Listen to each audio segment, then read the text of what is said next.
Evet, senden bana bahsetmişti. Senelerce yanında çalışmışsın, pek dürüst ve iş bilirmişsin, öyle mi? Herhalde efendim. Bilmem. Söz bana düşmez.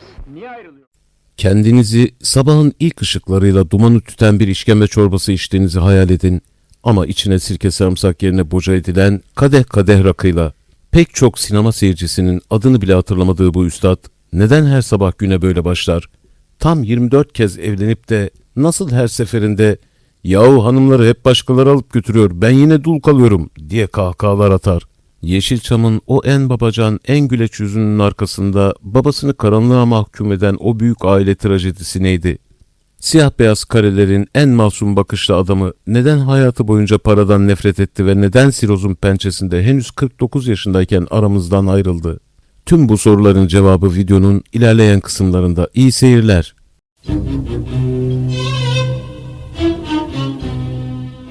Gün ışığında ay görünür mü? Gözükür karıcığım. Güneş Akrep burcuna girince ayın 14'ü bol gibi görünür. Hem rica ederim, tetkikatı ilmi fezama müdahale etme. Bir bakışıyla insanı hıçkırıklara boğan, bir nüktesiyle dertleri unutturan, tanıdığı tanımadığı herkese mirim ya da canım efendim diye hitap eden bir İstanbul çelebisi. Ben telefon edeceğim, sana işini, yerini gösterirler. Allah ömürler versin Yok. efendim. Sağ olun emirim, sağ olun efendim. Sağ olasınız efendim. Salih Tozan 1914 yılında Balıkesir'de dünyaya geldi. Babası kasap kalfası Halil İbrahim Efendi, annesi ise ev hanımı Fatma Hanım'dı. Hayat, onun da omuzlarına yükünü daha çocuk yaşta bindirmeye kararlıydı. Küçük kardeşi Ahmet'in bir oyun esnasında kaza sonucu ölümü aileyi darmadağın etti. Evlat acısına dayanamayan babası Halil İbrahim Efendi'nin gözlerine perde indi, adamcağız kederden kör oldu. Babası hem görme yetisini hem işini kaybedince evin geçimi 11 yaşındaki küçük Salih'in küçücük ellerine kaldı. Fakat bir çocuk hem okul okuyup hem de nasıl tüm ailesine bakabilirdi ki? Önce pastanelerde, sonra lokantalarda garsonluk yapmaya başladı. Ama onun içinde dindiremediği bir yetenek vardı. Tabak taşırken yaptığı taklitler müşterileri gülmekten kırıp geçiriyordu. Bu yeteneği onu Balıkesir Halk Evi'nin tiyatro koluna kadar taşıdı. İşte orada bir gün seyirciler arasında oturan biri vardı ki Salih'in tüm kaderini değiştirecekti. Büyük yazar Reşat Nuri Güntekin. Güntekin bu genç yeteneğe hayran kaldı ve bu çocuk burada kalmamalı diyerek onu Ankara'ya gerçek sahnelere götürdü. Ankara'da Raşit Rıza topluluğuyla profesyonelliğe adım attı, ardından Çocuk Esirgeme Kurumu'nun tiyatrosunda pişti. Ama alkol daha o yıllarda can yoldaşı olmaya başlamıştı. Anlatılanlara göre bir gece içinde tam 3 ayrı tiyatroda sahneye çıkacak kadar tuluatın ustasıydı. Birinden çıkıp diğerine koşarken perde aralarında kadehini tazelemeyi de asla ihmal etmezdi. Hatta bir gün arkadaşları oyunu 5 dakika erken bitirdi diye kuliste onlara "Keratalar, erken bitirmişsiniz" diye kızmıştı. Çünkü meyhaneden yetişememişti. Acaba bu alkol tutkusu sadece bir keyif miydi yoksa derinlerde yatan bir kaçış mı?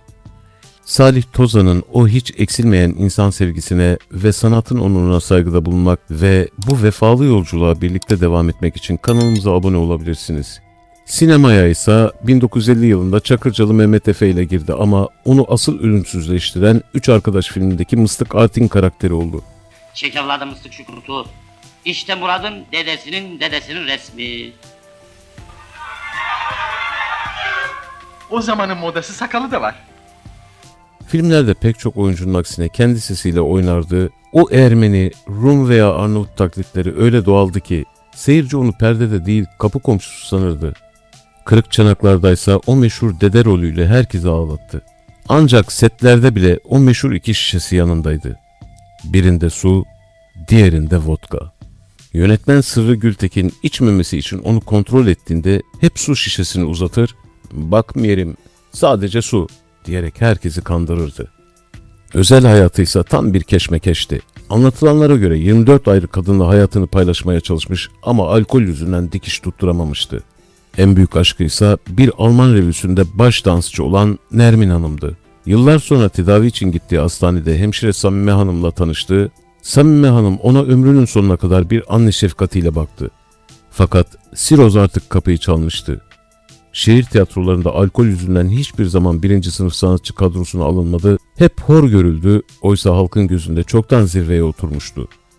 49 yıllık ömrüne 500 yıllık anı sığdıran Salih Tozan 16 Şubat 1963'te siroz nedeniyle hayata gözlerini yumdu. Cenazesi Şişli Camii'nden kalkarken sadece ünlü isimler değil, simitçiler, marangozlar, set işçileri ve esnaf sokağa döküldü. O elinde para tutmayı bile sevmeyen, canım efendim diyerek gönülleri fetheden bir dervişti. Bilet satarken bile gözlerimizin içine baka baka gülümseyen, cebinde metelik yokken ruhuyla dünyaları zengin eden o güzel adam geçti bu hayattan. Mekanı cennet olsun. Sizler de Salih Tozan'la ilgili bildiklerinizi, duygu ve düşüncelerinizi yorumlardan paylaşabilirsiniz. Sonraki hikayede görüşene kadar esen kalın.